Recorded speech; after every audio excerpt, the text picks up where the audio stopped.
It is a beautiful day that the Lord has created. We are glad and would rejoice in it. Welcome on board. It's the midweek installment of Morning Spring today, and we're super delighted that you have made it a date with us. On Morning Spring, what we do is speak to social political issues affecting us as a people. We speak to critical stakeholders, politicians, policymakers, social advocates, so that you, our dear viewers, can have a better understanding, deeper insights on the situation at hand. My name is Evelyn Ohiolei, welcoming you especially to this midweek installment of Morning Spring. Good morning, Femi. How are you doing today? Very well, thank you. How do you do too? I'm good. Well, good morning, Nigeria. Good morning, world. It's Morning Spring again. Femi Ojo is my name. We look at the papers. We talk about things that has to do with Nigeria. And the time is now. Take a short break. We'll be back.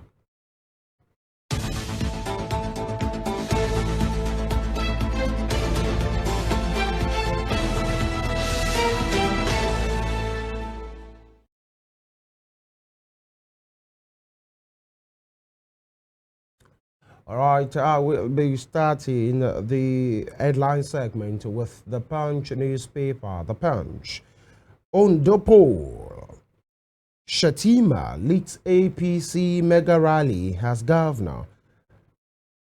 Ajayi scams allege rigging plot. Ondo poll. Shatima leads APC mega rally as governor, and Ajayi scams allege rigging plot. With a rider, parties inspect sensitive materials today. Atiku campaigns for Ajayi. Adjacent son backs governor. It is what it is. Federal government services foreign debt with $3.5 billion. Servicing, not payment, servicing $3.5 billion. And below that, child abuse scandal. Archbishop of Canterbury resigns. Oh, wow. And the picture there at the center, Minister unveils 240 kilowatts solar car park donated by Azura Power at UNN. 240 kilowatt solar car park donated by Azura Power at UNN. And bottom strip in red, Ondo prophetess arrested over mother child's death in charge. And tax panel proposes relief for loss-making firms. Okay, and grid collapse. EFCC probes electricity contract. Grid collapse. EFCC probes electricity contract. And top strip.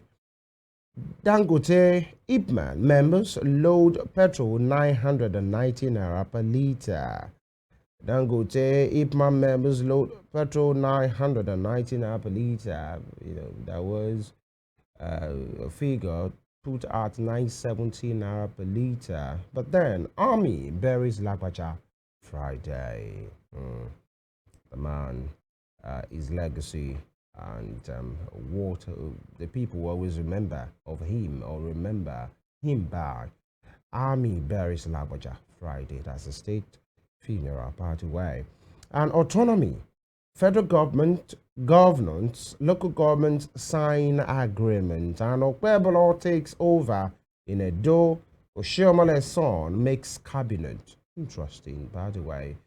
Best wishes to the good people of Edo State as the reign of affairs has changed, from the PDP to the APC, from Obaseki to Monday Okpebolo, and government rather is a continuum, and we wish him and the good people of the state all the best as the political battle shifts to Ondo State, their neighbor. That will be all from the Punch. And from the Punch newspaper this morning, we head on to The Guardian. Let's see what The Guardian has for us on its front page. Yuletide offers hope for weak Naira amid negative forecast. And you can see the 1,000 Naira bill there on the front page of The Guardian newspaper. I can say it's a mix of the old Naira note and the new one. And with some details here saying Fitch projects further depreciation of the Naira to 1,993 Naira.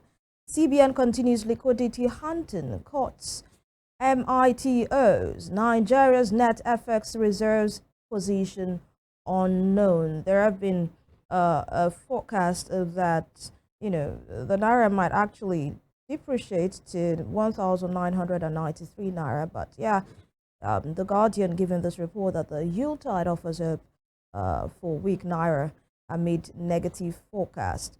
Away from that, House of Reps seek review of mining consent process as collapsed site kills 13 in Plateau.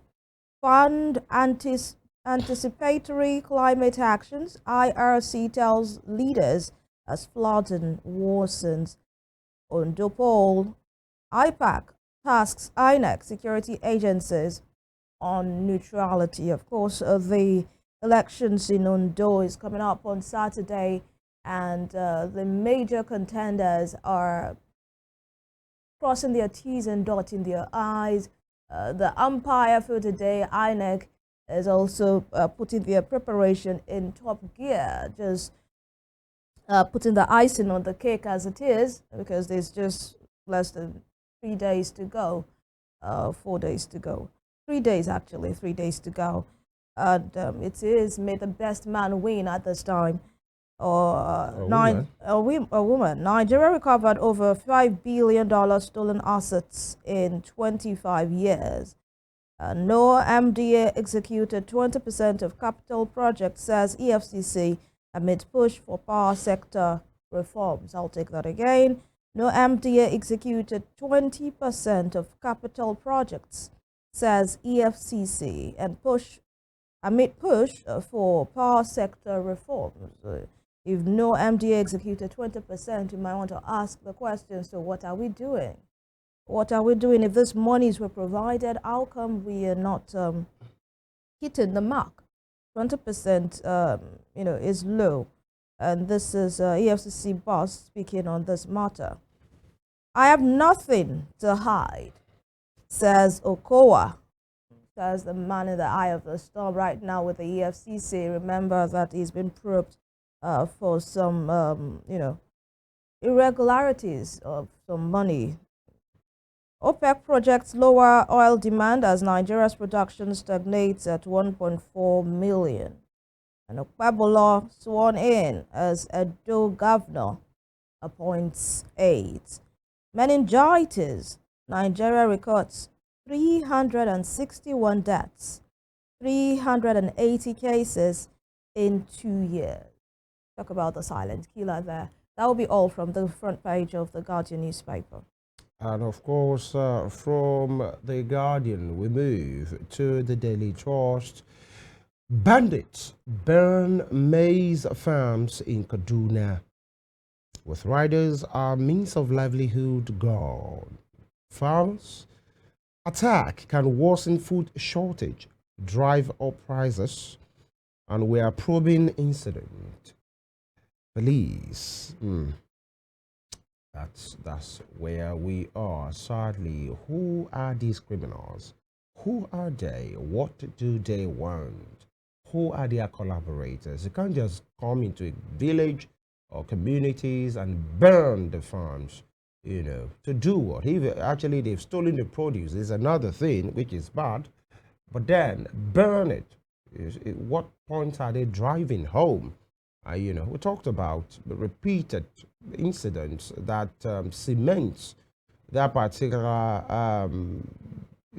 thought in the minds of people about the failure of intelligence. Who are they? Sometimes when these criminals wreak havoc, it will look like they just possibly spring up from the ground or drop from the sky, do whatever they want to do, and then return, in a celestial way back to the sky or somewhere.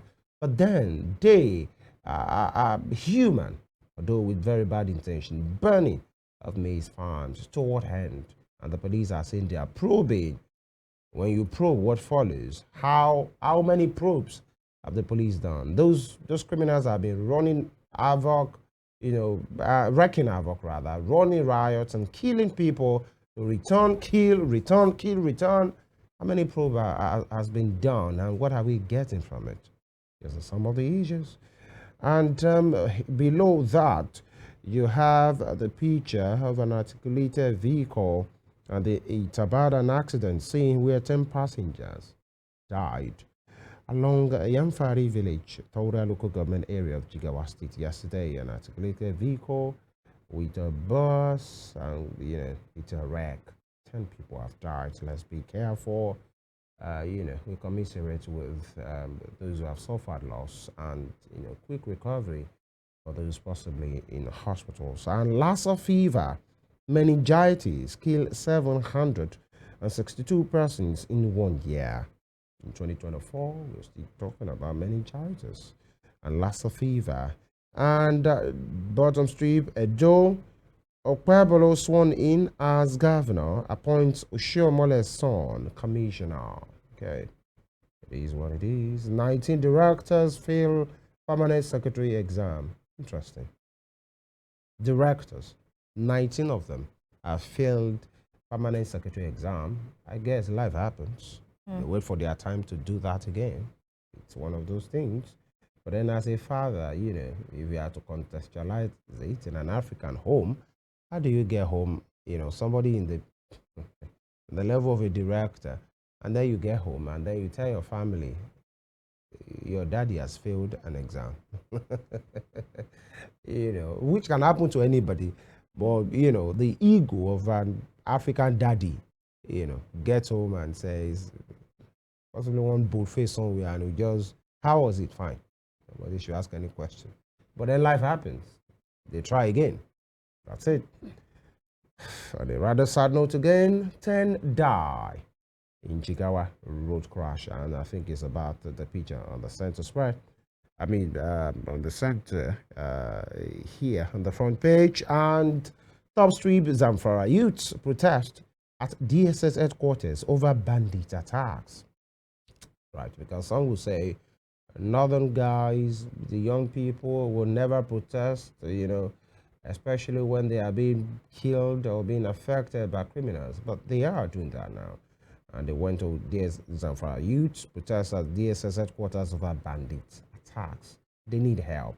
And that's why they are having that call. Save our soul is the message. 16 manufacturing firms lost 792 billion naira. Let's get that again. 16 manufacturing firms lost 792 billion naira to naira depreciation. It's coming from man. And India's Prime Minister visits Nigeria Saturday. Narendra Modi is welcome. All right, that will be all from the Daily Trust for today. And of course, for Daily Trust, that will be all for today. When I mean all for today, of course, it's the newspaper review segment. We go for this breather. When we come back, we'll speak to issues, especially the Ondo State governorship elections coming up on Saturday. Do not go anywhere. We'll be right back.